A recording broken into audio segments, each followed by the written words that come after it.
Welcome into Sports Talk at the Stadium tonight from Kroger Field at the University of Kentucky in Lexington, Kentucky, where South Carolina defeats the Kentucky Wildcats by a score of 24 to 14. The Gamecocks get their first win over an AP ranked team since defeating Georgia in Athens in 2019. Our report is brought to you by the South Carolina Beef Council. After the game, you had to be there to see it. Shane Beamer quite emotional as he talked to the media, quite emotional as he was with his players in the locker room, dancing, donning the sunglasses. He hadn't forgotten what Mark Stoops said back at SEC Media Days regarding climate versus culture. They took some shots at Kentucky over that post game, and well deserved for South Carolina. First things first, everybody understands that Kentucky was without their starting quarterback, Will Levis, who's an excellent player. No doubt he would have made a difference in the way Kentucky played offensively. You cannot dispute that. But South Carolina played without several key players as well, especially on the defensive side, and perhaps they would have made a difference too. So in a football season, these things have a way of evening out over the long haul. So no excuses and no apologies from Beamer tonight. He did note the fact that Levis wasn't playing, but he was not about to apologize for this win tonight, his first SEC road win with the Gamecocks. He made a couple of notifications in his post-game remarks, noting that it was 2 years ago when South Carolina was here playing Kentucky and losing, that he got the phone call from Ray Tanner offering him the job to be the head coach at South Carolina. He also recalled that it was last year when Oklahoma was playing Texas and Spencer Rattler was benched in that game, and that led to his departure from Oklahoma. At the same time, now here a year later, Oklahoma's getting drilled by Texas, and Rattler is leading the Gamecocks to an upset of the 13th ranked team in the country. These are the sort of things you hear after a big road victory in the SEC, and Beamer was not going to let any of it slide, and, well, he shouldn't have. He was emotional, he was ecstatic, he was satisfied with what his team did tonight. Let's face it, the Gamecocks took advantage of the situation. They kept Chris Rodriguez from running crazy. He did have another 100-yard game against him. I mean, they need to send some representatives to his graduation to make sure he leaves, because he has chewed up the Gamecock defense over the years of his career. But they kept him in check and didn't let him really break off the huge runs, the big chunk plays.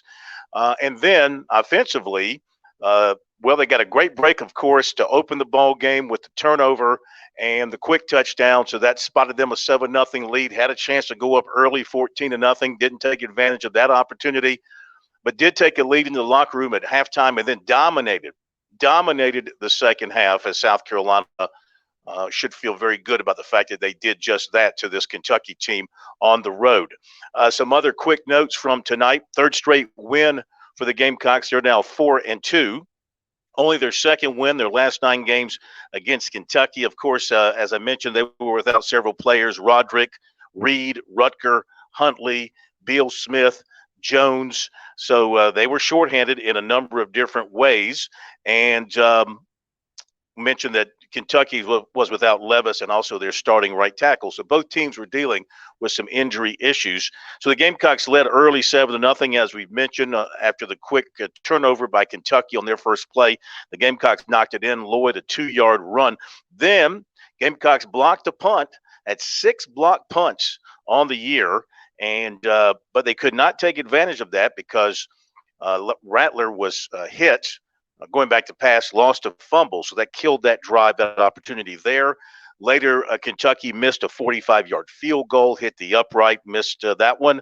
Then USC was stopped on a 4th and 2 at the Kentucky 40-yard line with a loss of 4 on that play, and that led to a UK touchdown drive, and they tied it up 7-7 on that touchdown drive, a pass to their tight end Dingle, who was open back in the end zone, and that made it 7-7.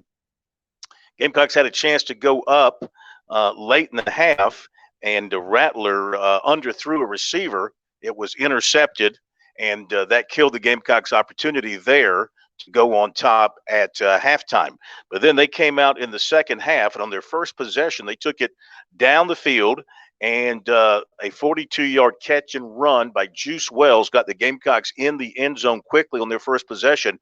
They're up 14-7, and things were starting to feel like they were going to go the Gamecocks' way. They forced a punt then, and then the Gamecocks drove to the Kentucky 12, and on a third down run, Lloyd was stopped for a loss of 2. Jeter came on, kicked a 32-yard field goal, so the Gamecocks were up 17-7. They took that 10-point lead into the fourth quarter, and then, by the way, in the third quarter, domination by the Gamecocks, 145 yards to 34 for Kentucky. Then in the fourth quarter, Lloyd broke free, 45-yard run to Kentucky 27. Then a beautiful call by Marcus Satterfield.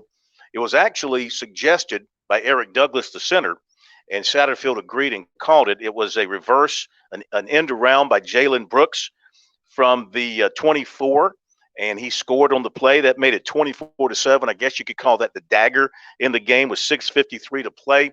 Kentucky scored a late touchdown to make it 24-14. So the Gamecocks could sort of exhale after Brooks scored that touchdown. They played very soft defense, and Kentucky went down and scored. But for the most part, the Gamecocks played a lot of press man because the idea was to stop the run, figuring that Sharon, the backup quarterback, was not going to be that much of a threat throwing the football. So they really pressed it in the coverage. They put 7-8 in the box to really try and stop the run, and they did a good job. They came up with an interception to end the ball game, basically end the ball game. Spalding did. Spalding was also the one who, on that first play by Kentucky, got in there and broke up that little trick play and caused the fumble. So he had a good night. That gives the Gamecocks 7 interceptions in their last 3 games. Some of the numbers: 316 yards for USC to 299. The Gamecocks had great balance: 177 passing, 179 rushing. Kentucky rushed for 121 and passed for 178. The Gamecocks had 6 sacks on the night. They came in like one of the worst in the country with like 4, but Kentucky had given up 19 sacks coming in. So the Gamecocks knew they could get pressure on the quarterback, and they did without having to do a lot of blitzing. Most of those sacks came from their guys up front. So 6 sacks, 8 tackles for loss. They were 6 of 14 on third down. More on that in just a moment. Rattler was 14 of 19. He hit his last 7 passes. He also had a streak of 6 straight completions, 177 yards, a touchdown, the 1 interception. Lloyd had 110 yards rushing and a touchdown, had a long of 45 yards. Wells had 3 catches for 66 yards, a touchdown, a long of 42. I mentioned Rodriguez, 126 rushing yards for him. Second half, the Gamecocks outgained Kentucky 266 to 135, including on the ground, 138 yards to -7 for Kentucky. The Gamecocks had 5 sacks in the second half. Couple of other notes of interest: Kentucky, on third down, their average distance to go was 10.9. So the sacks had a lot to do with that. USC's was 6.9. On first down, the Gamecocks averaged 6.7 yards on first down, and 17 runs on first down.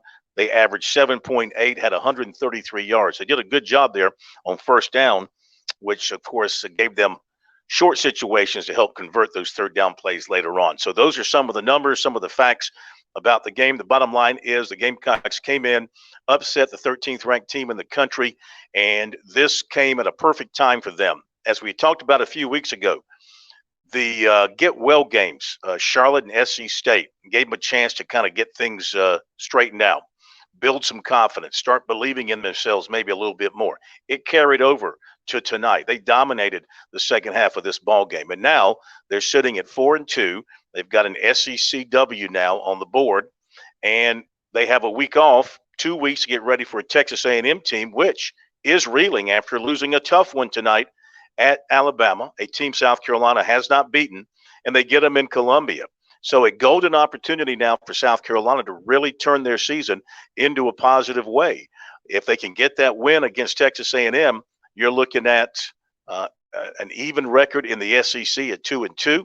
You're looking at a 5-2 mark with 5 games to go, and a chance to perhaps eclipse what they did last year with their 6 regular season wins. So that should be the goal for South Carolina at this point. And I'm sure that the next 2 weeks of practice will be intense for them, but also with this win behind them, a whole new feeling on this football team, knowing that they've got a chance to go off and do some special things this year. And if they play, their best football, if they can stay healthy and play their best football, they know they've got a chance against most of the teams the rest of the way on their schedule. You'd have to say you look at the rest of the schedule, and Florida on the road, of course, would be very difficult. Clemson on the road, of course, would be very difficult. But the three home games, Texas A&M and Missouri, and those two in particular, I'd have to throw Tennessee into the difficult category. Tennessee might be impossible the way they're playing right now. But there's some wins left out there now for South Carolina based on what we saw tonight. It's just up to them to go and get it. So the Gamecocks win it here in Kentucky, 24-14. First time they've won here in 10 years. 2012 was the last time. So a lot of check marks for the Gamecocks from this win tonight in Lexington. On our website, we've got post-game locker room coverage from the Gamecocks for you. We'll have Shane Beamer's conference call for you tomorrow night on the website. And Monday night, we'll discuss it all with you on Sports Talk beginning at 6:05.